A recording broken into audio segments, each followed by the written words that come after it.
going to gather some information to help us when we do our assessment. We get to use all of the data we collect today towards the assessment. And this data is coming from different places. The first 4 are coming from Scholastic, which we're going to look at, and the other 2 is Our World in Data and World Bank Organization. So we're going to go to GDP per capita. It's going to take you to Scholastic. For Scholastic, what you need to do is log in. You need to log in as a student. This is important. I am a student. No need to create an account. I am a student. And your password is Northview 2020. You must sign in this way or it will not work and you will not have access to the data. It's going to take you right to where you need to go. And you want to go to right to well-being. Well-being is going to have your HDI, your literacy rates, all that really important information. So the very first country I'm going to do is the United States. I'm going to put in the United States. There we go. And it looks like 59,800 is going to be the GDP per capita. So I'm going to put in 59,800. That gives me an idea of how well off the United States is. Now, is that good or is that bad? We're going to look at other countries and see where they are ranked. Next, I am going to look at literacy rates. So, I'm looking at HDI. Remember, the closer the HDI is to 1, the better standard of living. It looks like in the US it is 0.92.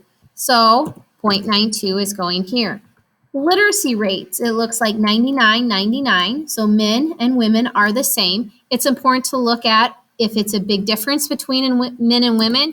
It could tell you that maybe women don't have the same opportunities for school.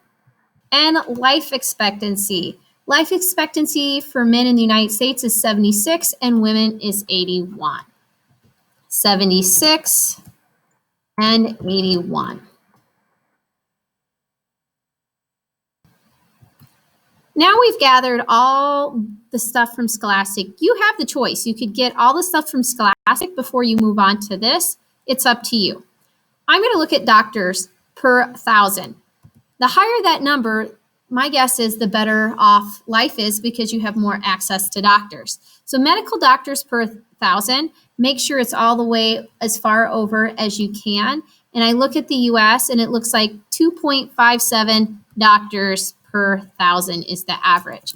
And I'm guessing depending on if you're in a rural area, maybe it's lower, maybe a more urban area, it's more, who knows? Something worth looking at. Internet users, I'm going to do the same thing. I'm going to look at the US and find out how many internet users. It looks like 76.18% of the population use this internet. So I'm going to put 76.18, 76.8% of the United States uses internet. I'm actually surprised that this isn't higher. Now this data is from 2017, so who knows by 2020 if that number has gone up with everything happening with COVID-19. Last, I'm going to look at the annual population growth. And this number we're really going to look at and break down later, but we're going to look at the United States. So let's go ahead and put in the United States, and you can just put this in up here.